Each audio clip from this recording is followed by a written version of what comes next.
हरी मनोनी श्री हरी जपे आदि जपे आदि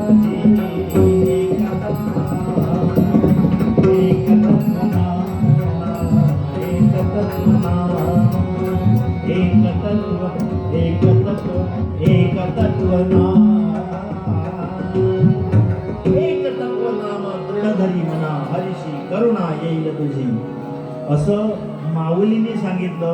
पण हे हरी नाम मय नाही लीना. कधी घ्यायचं देवाचं नाव? अहो येता जाता उठत बसता कार्य करता वदनी वदता ग्रास घेता घरी दारी शय्येवरी रती सुखाचे अवसरी समस्तांची लज्जा त्यजनी भगवत. इतकं सांगून सुद्धा आपण काय केलंय? आपण त्याकडे दुर्लक्ष केलं. याचं कारण काय आहे? तुम्हाला खरंच आणि खरंच सांगतोय की मनाला अत्यंत शांती देणारी एकमेव आणि एकमेव गोष्ट आहे ती म्हणजे नामस्मरण आहे. बाकी कुठलीही नाही. बाकी कुठलीही वस्तू सुद्धा आपल्याला शांतता देऊ शकत नाही. आणि म्हणून अत्यंत महत्त्वाचा भाग मी तुम्हाला सांगण्याचा प्रयत्न या 15-20 मिनिटात अर्ध्या तासात केला. उत्तरंगाकडे जातो कारण मला उत्तरंगामध्ये एक गणपतीची छानपैकी कथा सांगायची आहे आणि ती मला कंप्लीट करायला फार कसरत करायला लागणार आहे. इतक्या कमी वेळात शक्य नाही आहे, पण तरी सुद्धा बघतो, प्रयत्न करतो. कीर्तनाचा उत्तरांग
थोडंसं भजन मगाच्या सारखं करूया. सगळ्यांसाठी सांगतोय, एक मंत्र सांगतोय गणपतीचा, तो सगळ्यांनी पाठ करून ठेवायचा आणि उद्या कमीत कमी 1 मिनिट तरी म्हणायचा आहे. मंगलमूर्ते विघ्नहरा दुरित नाशना कृपाकरा. काय आहे? मंगलमूर्ते विघ्नहरा दुरित नाशना कृपाकरा.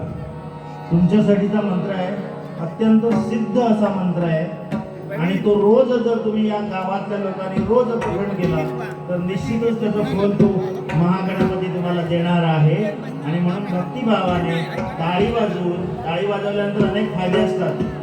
ते एक ॲक्युप्रेशर आहे ना, ॲक्युप्रेशर, ॲक्युपंक्चर हे सगळे त्याच्यावरच आहे. टाळ्या वाजवून भजन त्याच्यासाठी करायचं असतं. हे जोरात अगदी कोण आपल्याला लाजायची काय गरज नाही आहे भजन करण्यासाठी.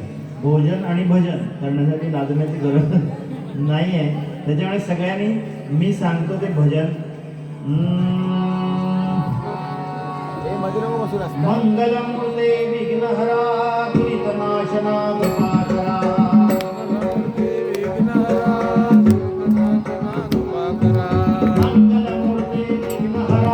दुरितनाशना कृपाकरा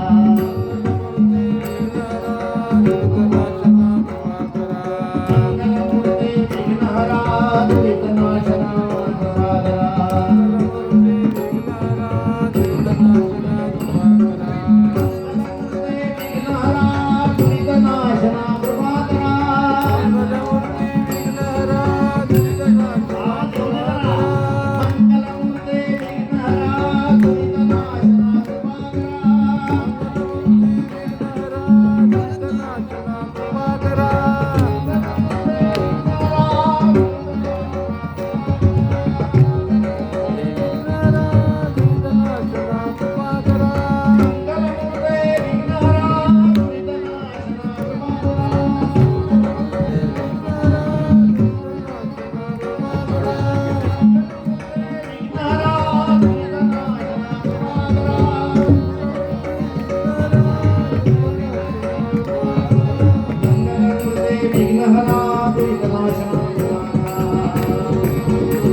वक्रतुंड महाकाय सूर्यकोटि समप्रभ निर्विघ्नं कुरु मे देव सर्वकार्येषु राजा जनकाचा दरबार भरलाय आणि राजा जनकाच्या दरबारामध्ये सगळे मंत्रीगण बसले आहेत. राजा जनक एका उच्चासनावर बसलाय आणि त्याही पेक्षा मोठ्या वरच्या जागेवर कोण बसलाय? राजगुरु याज्ञवल्क्य बसले. राजगुरु याज्ञवल्क्य हे बसले आहेत आणि राजा आज म्हणावं तसं दरबारामध्ये काही चैतन्य दिसत नाहीये. सगळेजण माना खाली घालून बसले. काय नेमका प्रकार असावा म्हणून राजगुरु याज्ञवल्क्य शोध लावतायत. सगळीकडे नजर फिरवल्यानंतर लक्षात आलं सगळे माना खाली घालून बसले. पण त्याचं कारण एकच होतं की राजा स्वतः मान खाली घालून बसलाय. यथा राजा तथा प्रजा, त्यावेळची पद्धत आहे ती. यथा राजा तथा प्रजा. राजा रडला, प्रजेने रडायचंय. राजा पडला, प्रजेला दुःख झालं पाहिजे. राजा जेवला नाही, प्रजेने जेवायचं नाही. त्या यथा राजा तथा प्रजा. आता उलट आहे. आता यथा प्रजा तथा राजा, कारण आपण निवडून देतो त्यांना आणि मग त्यांच्या नावाने ओरडत बसतो काय करत नाहीत म्हणून. आम्हीच दिले, आमच्यासारखेच असणार ते. पण आपण काय करतो? यथा प्रजा तथा राजा. लोकशाही आहे. त्यावेळी तसं नव्हतं. यथा राजा तथा प्रजा. राजा दुःखी आहे म्हणून प्रजा दुःखी आहे. म्हणून राजगुरु याज्ञवल्क्य विचारतायत, राजन काय समस्या आहे? काय समस्या आहे? इतका खिन्न मनाने का बसलायस? तेव्हा राजा जनक सांगतोय की हे बघा देव मुनिवरा, पहाटे मी एक स्वप्न बघितलं आणि या पहाटेच्या स्वप्नामध्ये माझ्या लक्षात असं आलं की माझं राज्य कोणीतरी हिरावून देतोय. माझं वैभव कोणीतरी काढून घेतोय. मी असा दीन झालोय, दुबळा झालोय, हीन झालोय आणि माझ्याकडे कुठल्याही प्रकारची सत्ता नाही. म्हणून शेवटी मी दारोदार भिक्षा मागतोय.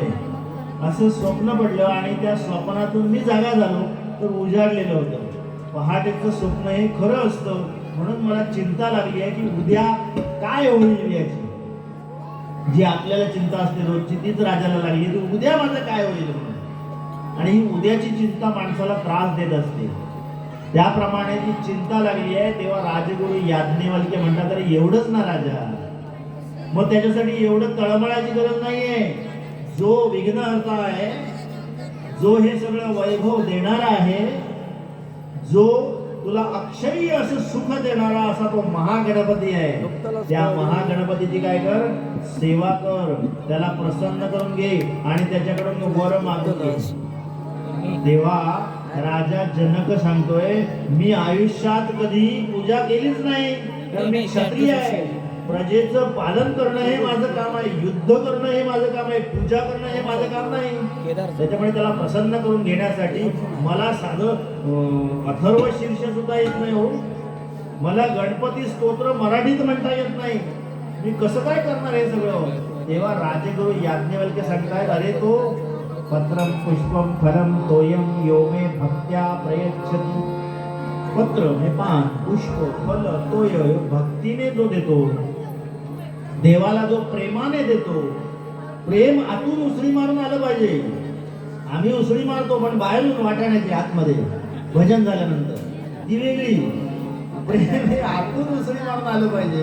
ते प्रेमाने जो देतो त्याला देव पावतो. भाव बळे वश होई, प्रभु तो भाव बळे वश होई, प्रभु तो भाव बळे. अत्यंत अल्प संतुष्ट असं दैवत आहे. लागतं काय,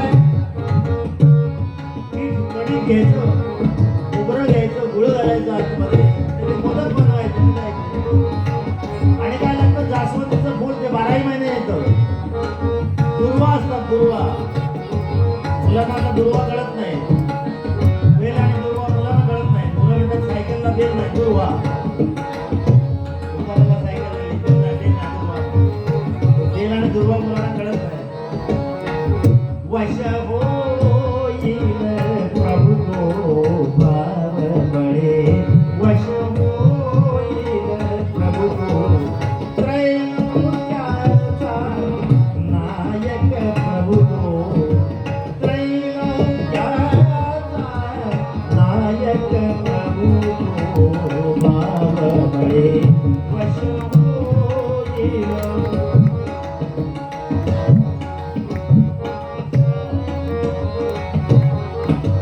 करिता त्याची उपासना ती, करिता त्याची उपासना ती, करिता त्याची उपासना ती, करिता त्याची उपासना ती, करिता त्याची उपासना ती.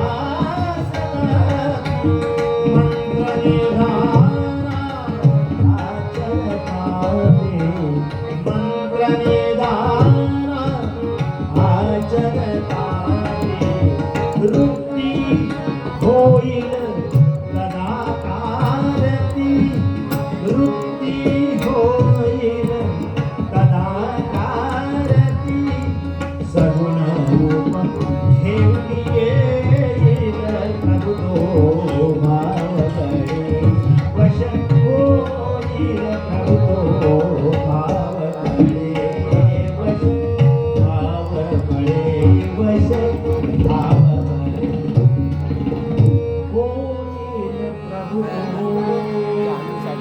त्याला बाकी काही करावं लागत नाही, भक्ती फक्त पाहिजे. पत्रम पुष्पम फलम तोयम यो मे भक्त्या प्रयच्छति. प्रेमाने मला काहीही दे, मी प्रसन्न होईन असं म्हणणारा हा महागणपती राजाला याज्ञवल्क्याने सांगितलं की तपश्चर्या कर, नुसतं नामस्मरण केलं तरी तो प्रसन्न होईल.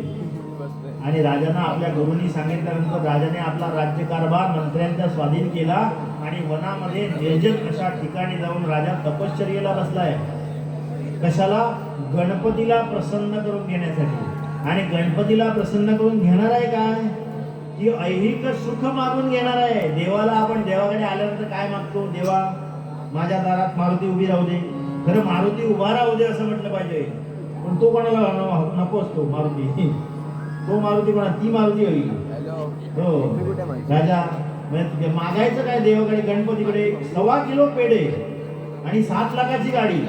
हे कुठे काय वेळच बसत नाही हो. पण तरी सुद्धा देव म्हणतो ठीक आहे हेच पाहिजे ना, पण आपण कधी गणपतीला बोलावतो का हो? कशाला तो उगाच? आधी एक तर आहेत ती माणसं जास्त झाली, त्याच्यात आणखी ते नैवेद्य सुद्धा म्हणून ते नैवेद्य करतात ना, याच्या पुढे येशील तर याद राहा असं सांगतात त्याला. ते घालतात पाणी आहे. खरोखर तुम्ही सांगा मला, खरं सांगा हो, की एक दिवशी समजा संकष्टी दिवशी गणपतीने जरा सोंड लांब केली आणि एखादा मोदक उचलला आणि खाल्ला, तुम्ही काय करणार? घरातून नैवेद्य दाखवणार नको बावली खातो तो म्हणून. खात नाही म्हणून त्याच्या नावावर बरेचसे पदार्थ आपण तयार करतो. 5 दिवस काय काय करतो आपण, मोदक करतो, आणखी काय काय पदार्थ, तो खातच नाहीये, आपल्यालाच खायचं आहे. तो प्रसादाला सुद्धा ठेवलेला आपणच घेऊन येतो. आणि त्यामुळे तो प्रसन्न होणार म्हणून स्वतः राजा जनक जाऊन एका निर्जन अशा ठिकाणी बसलाय आणि गणपतीची प्रार्थना करतोय. ओम नमस्ते गणपते त्वमेव प्रत्यक्षं तत्त्वमसि त्वमेव केवलं कर्तासि त्वमेव केवलं धर्तासि त्वमेव केवलं हर्तासि त्वमेव सर्वं प्रविदं ब्रह्मासि कृतं मद्भि सत्यं मद्भि तवत्कर्माणोऽवतारम् अवश्रुताम् अवदातारम् अवदातारम् अवानुचानम् अवशिष्यम् अवपश्चातात् अवपुरस्तात् अवोत्तरात्तात् अवदक्षिणात्तात् अवपूर्वात्तात् अवाधरात्तात् सर्वतोर्मां पाहि पाहि. 12 वर्ष झाली, 12 वर्ष. किती? 1 आणि 2 नाही, असा कृश झालाय राजा. काही शिल्लक नाही, ती हाडं दिसत आहेत. 12 वर्ष तपश्चर्या, वारुळ वाढलंय अंगावर. आणि 12 वर्ष तपश्चर्या, एक तप पूर्ण झालं. भगवंताच्या दरबारामध्ये तप पूर्ण झाल्यानंतरच आपली पत निर्माण होते. लक्षात घ्या, शब्दच उलटा येतो. पत म्हणजे क्रेडिट. भगवंताच्या दरबारामध्ये आपलं जर क्रेडिट झालं पाहिजे, पत निर्माण झाली पाहिजे, तर तप घालवावी लागतं. आणि म्हणून 12 वर्ष तप केल्यानंतर प्रत्यक्ष महागणपती प्रसन्न झाले आहेत आणि समोर उभे राहिले आहेत. उत्तिष्ठ राजा वरम तुला काय हवं ते मागून घे. कसा दिसला? याने डोळे असे किलकिले करून बघितले, प्राण नाही आहे शरीरात, तरी सुद्धा राजाला त्या स्वतःच्या हात फिरवला डोकीवरून शरीरावरून आणि पुन्हा नवचैतन्य प्राप्त झालं. डोळे उघडून समोर कोण बघतोय? पाहिला गे माये, पाहिला गे माये लाडका गणेश, पाहिला गे माये लाडका गणेश,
प्रकाश